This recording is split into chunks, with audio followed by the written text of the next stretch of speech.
Hey, good morning, everybody. Welcome to Acorn Cottage, and my name is Elizabeth. And I wanted to kind of play with this before I started into the videos. This is my very first quilt. I got my Moxie and my set of loft frames, and let me tell you what, guys, I'm in love. I am in love. Now, it takes a little fiddliness to get it set up, but once I get used to setting the frames up, putting the quilt in the frames and getting to that stage, it's going to be easy peasy. I do believe that it's going to be super, super easy. It's just fiddly right now because I'm learning. Even though I've had frames before, it's been years. But I am absolutely loving this setup. I am over halfway done with this quilt. Y'all watched me piece this together. We worked on this together, so I'm actually quilting it, but I just couldn't stand it. I had to pop online or pop and make a video and share the experience with you. What I really, really love about the Moxie is that it has a built-in stitch regulator, so all of my stitches are consistent. They are perfect, unlike when I'm sitting down at my domestic machine, free motion quilting. I am not the greatest free motion quilter, but it's what I really, really enjoy doing. I don't like pantographs. I didn't even buy the rear kit for this because I've tried it and I didn't like it. I of course didn't buy the Pro Stitcher stuff where it will stitch everything automatically for you. I didn't purchase that either because I like the freehand. I like the self-expression, even though I'm not very good at it. This machine makes it absolutely perfection. And the stitches, I'll take some close up of the stitches back here. So I'm advancing my quilt. I've just finished, I think this is my third pass, and I'm on the fourth pass. I mean, she may only have a 15-inch throat on her, but she's taking some big bites. And the key is to keep everything nice and straight. Even I am still trying to keep everything nice and straight along on my take-up rail back here. And I make sure that my batting is all nice and straight. I don't have any pleats in it. So I'm trying to make sure that I don't have any pleats. I'm using 100%, and here comes Charlie. When he hears the camera, here comes Charlie Bug. I'm just trying to make sure that I don't have pleats in it. I am using 100% all cotton batting, and I'm going to tell you, I bought a whole roll of this, 25 or 30 yards, and I wished I hadn't. I really like the poly cotton, the 80-20 blend. It's actually my favorite, and I bought this. I don't know what I was thinking. I really don't. I don't know what I was thinking. It's too stretchy. Anyway, I have it. I'm going to use it, and there we go. There we go. Enough said about that. And as you can see, I don't know if you can see from over there, my batting is going to pleat right in here if I don't do something about it. So there we go. We have, and I do have some fullness in this quilt that I'm going to have to work in, even though I was so careful. I was so careful with my piecing and with my trimming and with my cutting. Sorry, I'm just checking underneath to make sure we don't have any pleats or anything back there. Nope. Now, I love, love, love this. So if you're looking for an entry-level system like this is the perfect way to go. This is absolutely the perfect way to go. You get a lot of bang for your buck on this. And I don't know if you can see that right there, but where I pulled it to straighten it out has made, anyway, that's my suggestion. Is some of you out there may love 100% cotton batting, and I normally like it, just I'm not I'm not liking it for use on my frames. It's too givey, it's too stretchy, and you can pull a hole in it way too easily as you're smoothing it out and making sure that you have everything nice and square. I am going to tack down my edges. I'm not really good at this yet, but I will film me doing some free motion quilting for you guys so you can see me doing that. And then I'll be doing series on this, so don't worry, you're gonna get to see everything up close and personal. Maybe not up close because my camera system isn't the greatest in the entire world. But anyway, I am gonna be sharing my Moxie with you guys. I love her. She's gonna be Moxie the Roxy, I think. I'm not sure yet. Anyway, let me stitch down these edges and then I'll be back to record me doing some stitching. Okay, I'm back. It doesn't take just a minute to stitch down the edges of your quilt. So hopefully, let me adjust you guys so you can have maybe a little better angle, and hopefully that did not make you drunk. Okay, you may be wondering what the tape measure for is. I like to push my boundaries. I know, hard to believe, right?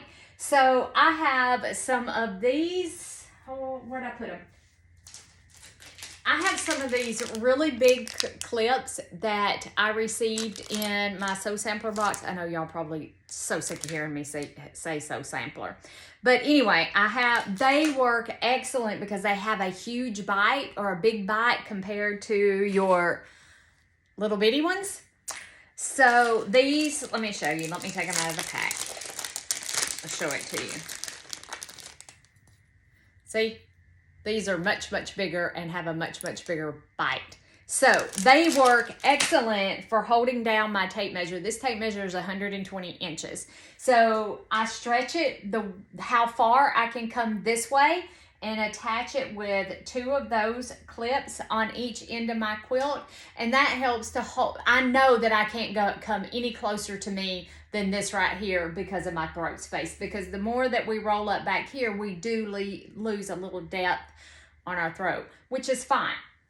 I still have more room than on my domestic machine, and I am so happy with this setup so far. And the poor little girl, I have abused her, Miss Roxy the Moxie. She's been abused because, I mean, I'm learning, and I'm sure I haven't done anything anyone else hasn't done before. So I haven't tried the bobbin winder yet. I'm still using the bobbin that came with her. It was white thread. Why change it? Why waste it? But I am absolutely astounded by how easy this machine is to use and how easy the frame system is to use. So I'm not affiliated with them in any way. I'm just saying how happy I am with this system, and I'm glad that I went ahead and purchased it. Again, like I said, for an entry-level system, it's amazing. So my quilt, I have so much fullness right here. I've ended up with a little pucker right here. And hey, it is what it is. It is what it is. And I am going to make me a little saddle or something to put here on my handlebars to hold my scissors, and a little thread catcher. So let me increase my stitch length back up. I am liking stitching at 11 stitches per inch in precision mode. This machine does have, like I said, a stitch regulator built in with it. It comes with the encoders and everything. You just have to plug them in. That's it. It's already installed, and all you have to do is plug it in, and you press over here on your right handlebar. There's a little play sign with a pause button. You press it. It took me ever to figure it out. I mean, it even had directions, but I can be so dense. So, and I really like, again, the ease of this machine.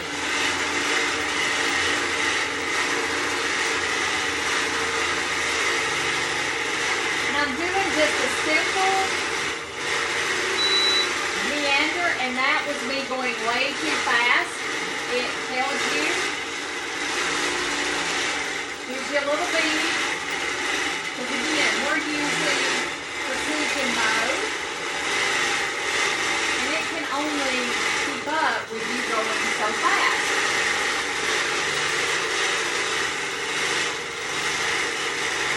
And again, the tape measure is for me, so I don't past that part.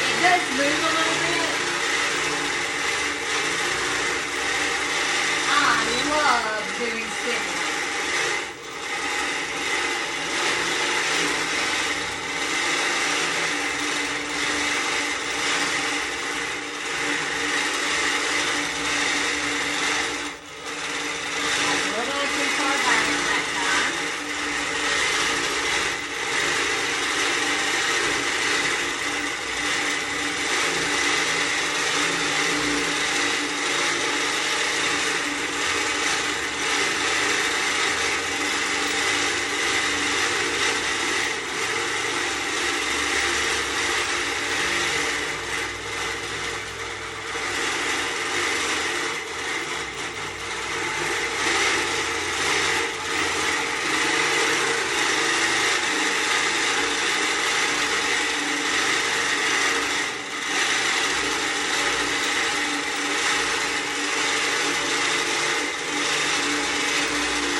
And you can change it to stopping needle down position.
There we go, turn that off. I love being able to end my stitching right at the end of my quilt, so that way my tie-offs are always going to be hitting in my binding. I just try to finish my run. I'm sure everybody does that. I don't know. And you know what? I'm waiting on one of the cats to jump on this. I'm just waiting. Just waiting. So hopefully you can see. I'm going to turn you just a little bit so you can see a little bit better. I like to grab my thread right here, pull it down, needle up, pull it over. I have broken my thread a couple of times getting used to doing this. And needle up, needle down, pull your bobbin thread up, and there we go. And I gotta find my scissors are never where I need them. Cut off a little bit of that. And there we go. This pass is finished. I'm ready to advance the quilt again. I just had to share this with you guys. I wanted to do this first run, I guess, by myself, this first quilt, but I promised you guys that I would share with you. So here we are. And I have 3 more things that need to be quilted. This was my trial quilt. Probably shouldn't. Well, I did practice before I put an actual quilt in here. I did do practice. They send you a practice. It's gridded fabric, and all you have to supply is the binding. The backing and the an apron. I got a tutorial for an apron coming up, guys. Just saying. We're fixing to make an apron, so I have somewhere to put my scissors and stuff because I keep losing them. And an apron would be fantastic to keep up with that. So, anyway, it's so much fun. I'm loving it. I'm loving it. So I will catch you later back here on the channel. Thank you for watching, and please like, subscribe, and comment if you feel led to. And we have so much quilting fun to be had. All right, guys, see you later.